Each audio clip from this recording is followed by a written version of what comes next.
So far, we created the strongest character in One Piece's history. Then we let luck decide the strongest character possible. Now, let's take it a step further and let luck decide on the strongest pirate crew possible. So here's what we're gonna do. We're gonna spin this wheel, and on whichever crew it lands on, we need to take a member from that crew to add in our own. So before we get into the exciting part of the video, let's set some small rules. In this type of video, we usually say that we can only choose someone from our options just one time each. Well now, let's change it up a bit. Let's allow each pirate crew to be used a maximum of 2 times each. Since each crew has multiple members, it would be kind of unfair to limit ourselves to just one character. The second small rule we have is this. We have 18 positions we need to cover, these being the captain, a first mate or vice captain, a second mate, a doctor, a navigator, a cook, a youngster or rookie, a musician, an archaeologist or decipherer, a sniper, an assassin, a fighter, a swordsman, an animal, a scientist, a shipwright, and of course, a ship. Also, let's give ourselves the option to discard one crew as well when we don't like what the wheel gives us. Well, as we just mentioned, and as you can easily realize, luck is involved in this video. So let's just say that no matter what we do, let's just hope that the wheel does not force us to have Zoro as a navigator. Because then, well, everything would be for nothing. Our crew would be dead within a week in that case. Okay, so let's spin our wheel to see what we get.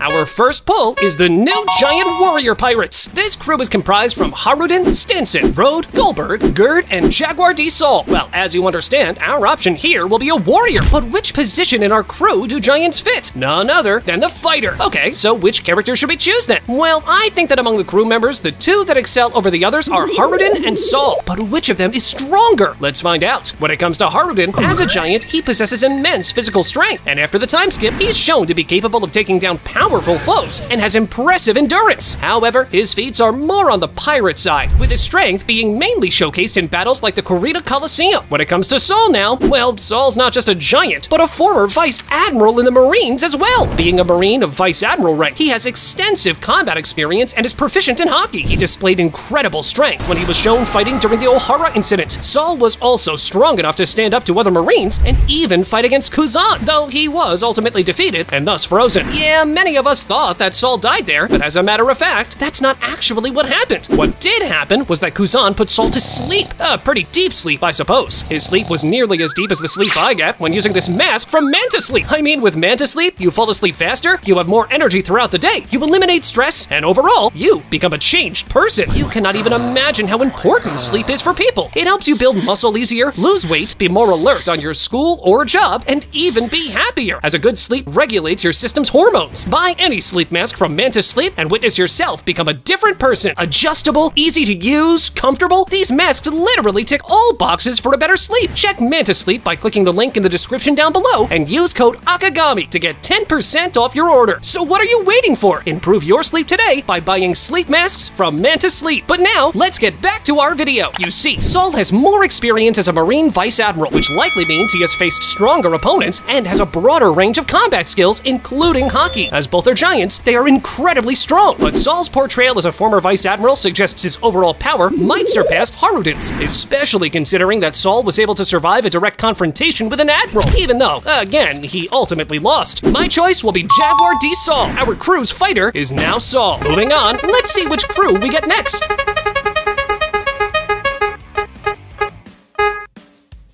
The Heart Pirates. The members of this crew are the following: Trafalgar D. Waterlaw, Beppo, Penguin, Sachi, Jean Bart, Ikaku, Uni, Cleone, and Hakugan. Yeah, basically, we've got Law alongside some side characters. One side character is worth considering, however, Beppo. You see, from this crew, we'll either take Law and use him as either a doctor or a swordsman, or we'll take Beppo and use him as the crew's animal, or even as the navigator. Let's see which option is actually the best. When it comes to Law, both his combat ability as well as his medical skills are top tier. In addition to his Devil Fruit, Law underwent an extremely rigorous combat training regimen under the Don Quixote pirates as a child, attaining incredible superhuman physical prowess. He has displayed immense levels of physical endurance and was constantly shown to be particularly smart, especially when you compare him with other captains like Luffy, for example. That, well, you know that guy's kinda stupid. Strong, smart, powerful Devil Fruit, and it doesn't even end there. Since childhood, Law was already well-versed in medicine. Law earned the nickname Surgeon of Death due to his immense surgical skills in addition to his formidable combat abilities. He was able to simultaneously operate on both Luffy and Jinbei right after both of them barely escaped a murderous Akainu who inflicted brutal, life-threatening injuries that left them on the brink of death and was successful in treating them. The spatial powers given to him by the Ope Ope no Mi allows Law to perform even the most complicated and difficult surgeries perfectly with great ease, as they allow him to cut a patient's body open and remove organs without damaging any tissues, leaving scars, or causing the patient to bleed a single drop of blood while removing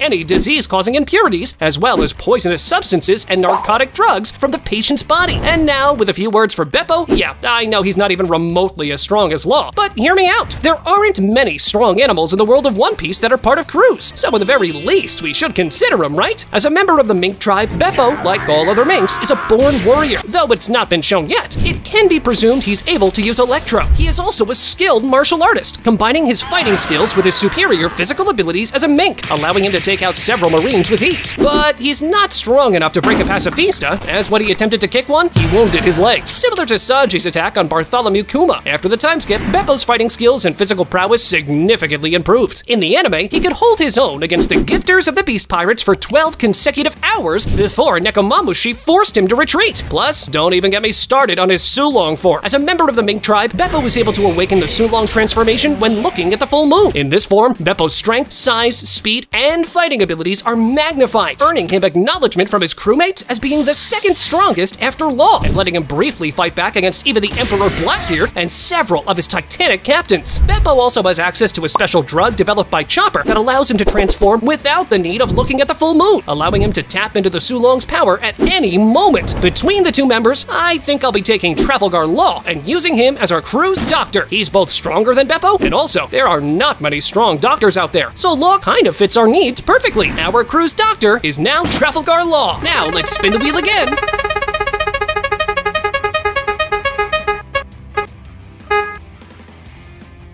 And we now get the on-air pirates. Their known members are the following: Scratchman Apu, and yeah, that's basically it. He has a few more unnamed members in his crew, but as of now, we have no confirmation for neither their names nor their full abilities. So, how strong is Apu now really? Let's quickly find out. As a member of the Worst Generation, Apu is a fearsome pirate who, with his crew, was able to survive the Grand Line's first half and ultimately enter the New World. Over the time skip, his bounty rose from 198 million berries all the way to 350 million, indicating his great strength. Though he is shown to have a strong preference for fighting at a medium to long distance using his fighting magic, Apu has some competence in close quarters combat, specifically while wielding his pair of tonfas, and is strong enough to parry attacks from two physically mighty foes at once. Apu demonstrates his high intelligence as he can use his wits to come out advantageous in any situation. While outwardly proposing an alliance with the Kid Pirates and the Hawkins Pirates, it was actually a ruse to set up the other two in order to absorb them into the Beast Pirates, with whom he had pledged his services to already. Apu is also a Devil Fruit user, having eaten the Oto Oto no Mi, a paramecia-type devil fruit that allows him to morph parts of his body into various musical instruments that he can play. Which brings us to his most important trait, his musical skills. Apu has shown extensive musical prowess to go along with his devil fruit ability, allowing him to play the various wildly different instruments he can transform into with casual ease. True to his name, he is also a skilled DJ. So, what better position for him other than being the musician in our crew? Our crew's musician is now Scratchman Apu. But let's spin the wheel again.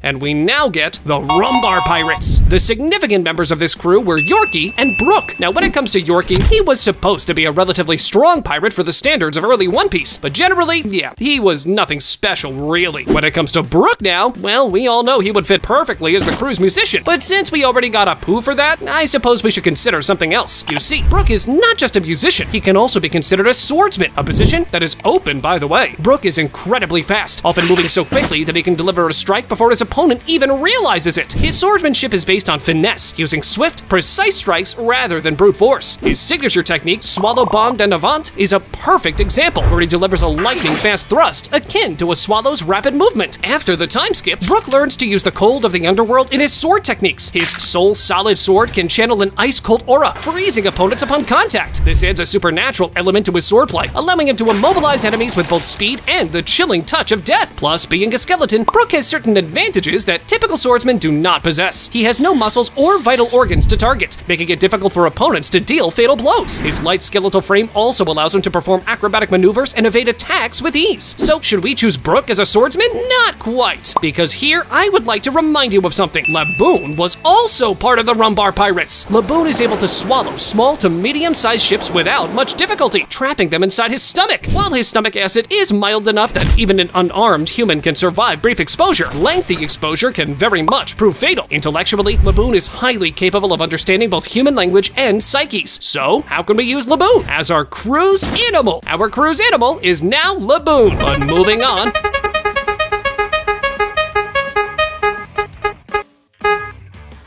Our next crew pull is the Akagami Pirates. Now, I don't know why, but the Akagami name does have a nice ring to it, don't you think? Maybe I should name my channel after that, huh? But on a serious note, the characters we can use here are actually enough to give me a headache. We have Shanks, Beckman, Lucky Roo, Yasop, Lime Juice, Bonk Punch, Monster, Building Snake, Hongo, Gab, Rockstar, and Uta. So, which of them are we actually considering? Well, for Lime Juice, since his full abilities are not displayed to their maximum yet, I suppose I won't be using him. For Bonk Punch, Monster, and Hongo, I think the reason for me not using them is quite easy to understand, which leaves us with Shanks, Beckman, Lucky Roo, Yasop, Building Snake, Gab, Rockstar, and Uta. When it comes to Uta, she could be a pretty great option to add as our crew's musician, but once again, we already chose someone for that position. You see, Uta ate the Uta no Mi, a paramecia-type devil fruit that allows her to transport people's consciousnesses into a virtual space called Uta World by singing. Within Uta World, she's essentially all-powerful and able to do whatever she wants until she runs out of energy. Since the musician role is the only position Uta could fit in our crew, I guess we have to discard her and see what other members of the Akagami Pirates we can use instead. Moving on to Rockstar. You see, Rockstar is currently considered a heavy hitter of the Red Hair Pirates. Before the time skip, he was still a newcomer to the crew, but held a 94 million berry bounty from his previous pirating career. Rockstar is a swordsman and specializes in a style called Splitting Sword, where he swings his sword straight down and cuts the opponent in two. He is also able to pierce his targets akin to a drill. I'll be honest, I do consider him to be pretty strong, probably stronger than what most people think, but since there are incredibly powerful swordsmen in the world of One Piece, I think it would be a waste to use this position on him. The next character we have is Gab. Gab is a senior officer of the Red Hair Pirates, giving him authority over low-ranking members of the crew. He is definitely a powerful individual himself, plus he does have a special ability that probably means he is a part of a special race. Although we don't know for sure which race that is, the fact that he is capable of generating air blades from his mouth through a roar-like technique does suggest that this is the case. For him, a position that could maybe fit would be the fighter, but once again, this position is already occupied. On to Building Snake, who's the navigator of the crew. Naturally, this is the position we are considering him for in our crew as well. He also uses a sword, but again, I would not want to waste this position on a character that we know close to nothing to. And now, the four actual candidates. Yasop for the sniper position, Lucky Roo for the position of the cook, Beckman for a position that, truth be told, we'll need to think about, and of course, Shanks for the position of captain, or I suppose even vice captain could work. For Yasop, hear this. You see, he is widely regarded as one of the best snipers in the world, if not actually the best. Yasop's reputation as a sniper is legendary. He is known to have never missed a shot, even in difficult conditions. His fame as a sniper is so widespread that even other pirates and marines know of his abilities. According to the manga and anime, Yasop's precision is unmatched. He is said to be able to shoot an ant's antenna from a great distance, demonstrating incredible accuracy even on small targets. Although not explicitly shown, it's implied that Yasop may possess advanced hockey abilities, particularly observation hockey, which would enhance his sniping prowess by allowing him to sense his targets and predict movements. On to Lucky Roo, for which all I will say is that he's one of Shanks' most trusted and powerful crewmates. Although much of his strength hasn't been directly showcased in the series as of yet, here are some key points that suggest how strong he really is. In his very first appearance, Lucky Roo demonstrated his combat abilities by swiftly killing a mountain bandit who threatened Shanks and his crew. This quick and effortless action hints at his speed, decisiveness, and strength. Oda has kept much of Lucky Roo's abilities under wraps, but in the world of One Piece, such mystery around a character often indicates that they would be revealed as extremely powerful when the time comes. Being in Shanks' crew means he is someone who can hold his own against other top fighters in the world. Adding a cook with this kind of strength in our crew would definitely be a major help. For Beckman now, well, all I'll say is that I covered in previous videos my theory about him being a secret swordsman. So if that's true, the position we're considering for him is naturally that of a swordsman. As Shanks' first mate, Ben Beckman is the second strongest in one of the most powerful Yonko crews. His His position alone suggests he's one of the strongest characters in the world of One Piece. Ben Beckman is renowned not only for his strength, but also for his intelligence. I mean, in an SBS, Oda stated that Ben Beckman has the highest IQ of any character introduced in the East Blue Saga. During the Marineford War, Ben Beckman made a powerful impact when he confronted Admiral Kizaru, one of the strongest characters in the series. Kizaru, known for his incredible speed, immediately stopped when Ben Beckman pointed his rifle at him, showing that even an admiral acknowledged Ben Beckman as a serious threat. And now for the captain of the crew, Shanks. Now for this guy, I think we all know he's among the most powerful characters in the series. Despite not showcasing his full strength in combat, there are several key aspects that could indicate just how formidable he is. Shanks is one of the most powerful users of Conqueror's Haki in the world. His Haki is so strong that he was able to crack Whitebeard's ship just by walking onto it. During the Wano War, his Conqueror's Haki was shown to reach far distances, and he can intimidate even other strong characters from miles away. Shanks is also an expert in observation Haki, allowing him to anticipate movements in battle and react to threats with precise timing. Plus, his swordsmanship combined with his Haki make him a terrifying opponent in close combat. During the Marineford War, Shanks was able to single-handedly stop the war by merely arriving on the battlefield. This shows the level of respect and fear Shanks commands, even among the most powerful characters in the world. When Shanks visited Whitebeard, the clash between their weapons split the sky, demonstrating their incredible power. Now the question is, do I get Shanks as our crew's captain, or do I choose someone else for another position, hoping that I might get another crew with a stronger captain than Shanks down the line? Well, why not do something better? Let's use Shanks as the vice captain of the crew, and us have the position of the captain empty in case we get something even better down the line. Our crew's vice captain is now Shanks. Spinning the wheel again.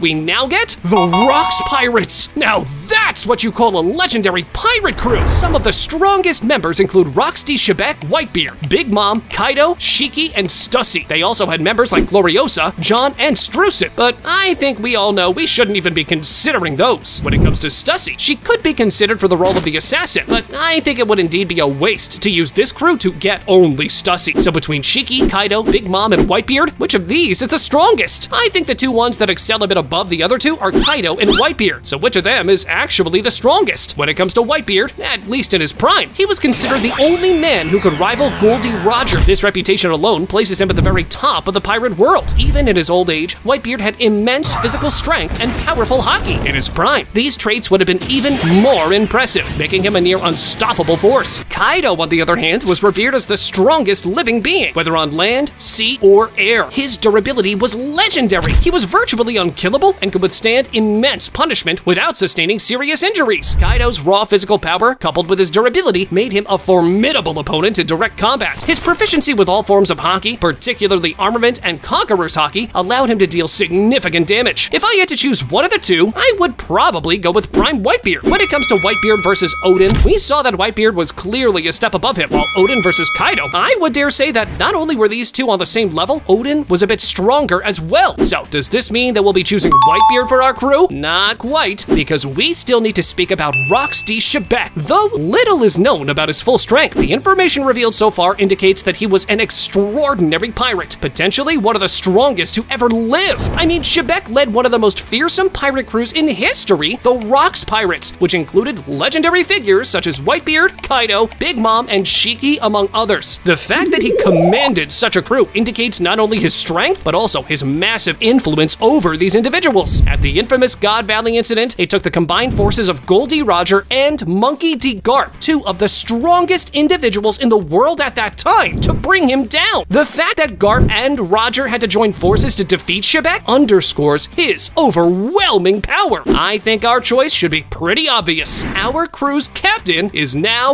Rocks D. Shebek. Spinning the wheel again.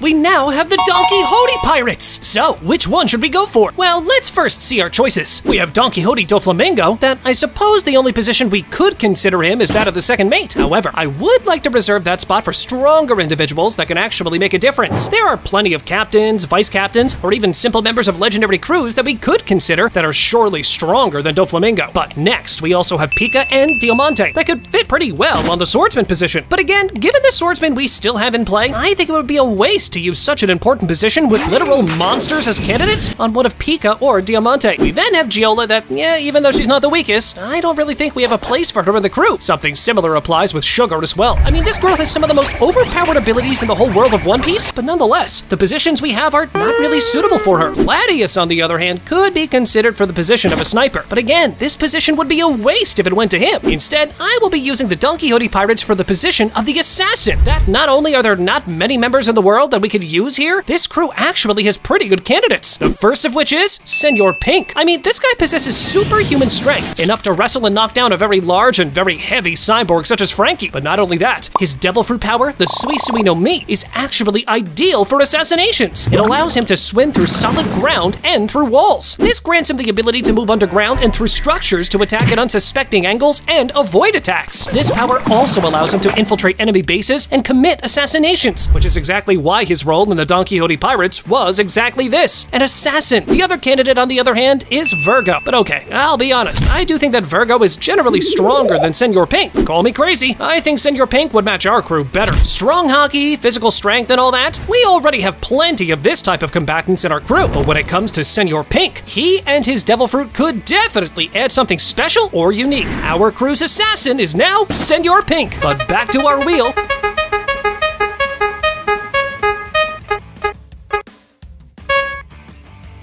Our next crew is the Blackbeard Pirates. Okay, here we once again have plenty of candidates. We have Blackbeard or Aokiji as the second mate. We have Van Augur as the sniper. We have Katarina Devon and Shiryu as candidates for the position of the swordsman. But which of these should we go for? Well, hear me out. Among the candidates, Blackbeard is obviously the strongest one. The real question is it worth it to use him for the position of second mate? Or should we take another character for the position and wish that we'll get someone better down the line that we can add as second mate? Well, to be honest, I'm gonna play it safe and choose Blackbeard as our second mate here. He is obviously among the strongest characters in the series, so really, let's just use him now that we got this crew. Our crew's second mate is now Blackbeard. Moving on.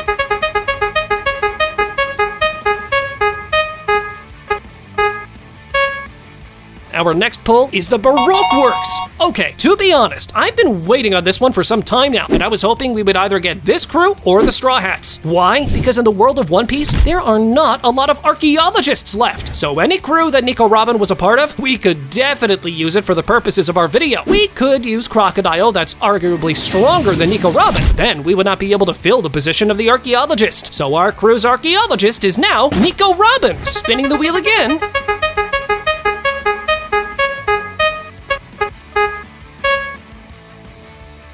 Our next crew is the Roger Pirates. The known members that are actually worth considering are the following: Roger, Rayleigh, Gaban, Crocus, Odin, Douglas Bullet, Shanks, Buggy, Inarashi, Nekomamushi, and Momonosuke. Plus, we could also consider their ship as well, I suppose, the Oro Jackson. But having said that, the only positions we still have available in our crew are Navigator, Sniper, a discard option, a Cook, Youngster, Scientist, Swordsman, Ship, and a Shipwright, meaning that our options are these. We can consider Roger, Rayleigh, and Odin for the place of the Swordsman, Gaban for the place of the Navigator, Crocus, we already took another Doctor, so he's discarded. Shanks is already used. Buggy, well, I think there's better choices here. Inarashi and Nekomamushi, we already took an animal in our crew. And finally, a ship. For Douglas Bullet, not sure which position we would consider him for, to be honest. But, oh well, truth be told, we don't really need to think this long and hard. Why? Because what better choice could we hope for than having Roger in our crew? Like, literally adding the former Pirate King as a swordsman is literally the best we could hope for at this point. Our crew's swordsman is now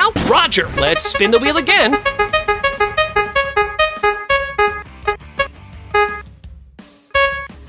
We now get the Akagami Pirates for the second time. Okay, we already analyzed their members, so we won't be doing it again. Instead, we'll present the remaining options and the red hair pirate members that might fit each position. So we still have available a Sniper, a Discard, a Cook, a Youngster, a Scientist, a Navigator, a Ship, and a Shipwright. Well, the only positions that match what we have are Sniper, in which we have Yasopp, and Cook, in which we have Lucky Brew. Both candidates would be great, but in my opinion, I think I should probably be going for Yasopp, as he is considered probably the best sniper in the world right now. Our crew's sniper is now Yasopp. Let's spin the wheel again.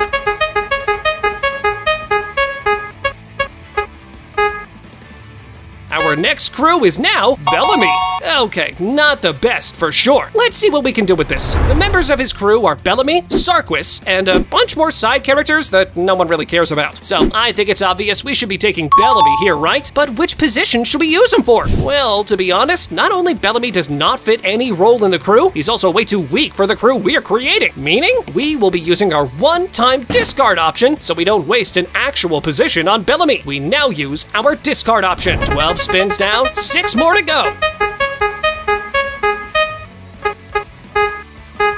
And the next one we get is the Fire Tank Pirates. The known members are Capone, Bege, Vito, Gotti, and Charlotte Chiffon. Okay, this is again not the best, but we'll see what we can do with it. For Gotti, not many things to say. He's just a side character, nothing really special. For Vito, well, the only position we could use him is as a sniper. But not only is that position already occupied, we also don't think that this guy is good enough to be part of this crew. Now for Bege, he's obviously the strongest candidate we have, as again, he is the captain of the crew. Bege ate the Shiro no Mi, a Paramecia-type devil fruit that effectively makes him a miniature fortress. His body is equipped with cannons, and he has a small pocket dimension inside his body that resembles the inside of a castle, including furniture. He can also manifest cannon ports and a drawbridge on his person. Anyone or thing that enters his body will be shrunken down and return to its normal size once they leave. But having said that, we don't really have a place to use him in our squad, so our only choice left to use Charlotte Chiffon as our crew's cook. We know she's not the strongest candidate we could hope for this position, but well, we don't really have another choice here. Our crew's cook is now Charlotte Chiffon. Spinning the wheel again.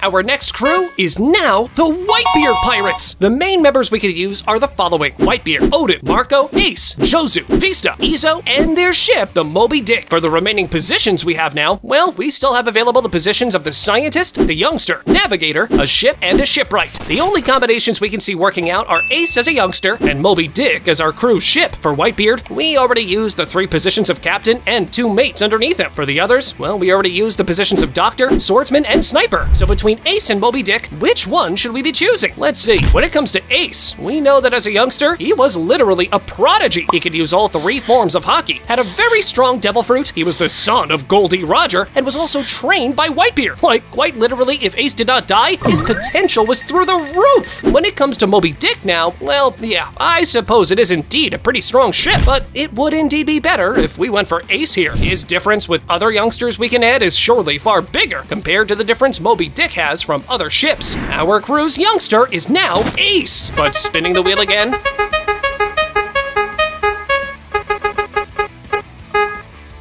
Our next crew is the Rocks Pirates yet again. Okay, so we already analyzed the best members of this crew, but having said that, let's see which remaining positions we have left. We still need a Navigator, a ship, a Shipwright, and a Scientist. My choice, the one that it's most difficult to find again when spinning the wheel, a Scientist. You see, Stussy, well, she's obviously not Vegapunk, but she's among the very few options we have in order to add a Scientist in our crew. She's not exactly a scientist as in it's her specialty, but she does have certain knowledge of science and technology from her years alongside Vegapunk. Our crew's Scientist is now Stussy. Let's spin the wheel again.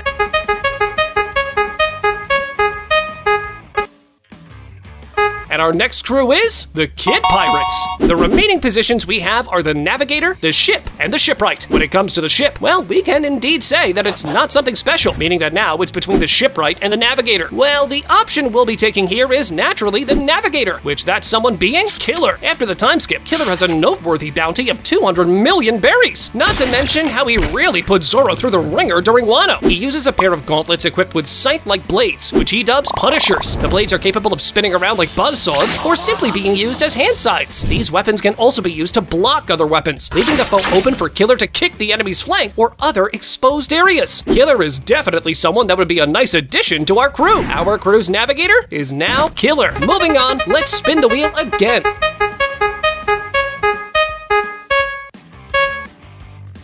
And we now get the Roger Pirates once more. Okay, the last positions we have available are the Ship and the Shipwright. Well, when it comes to the Shipwright, although not confirmed, it is highly estimated that the Shipwright was Skopper Gaban. If that's the case, then our choice should be pretty obvious. Our crew's Shipwright is now Gaban. And for the final spin in today's video,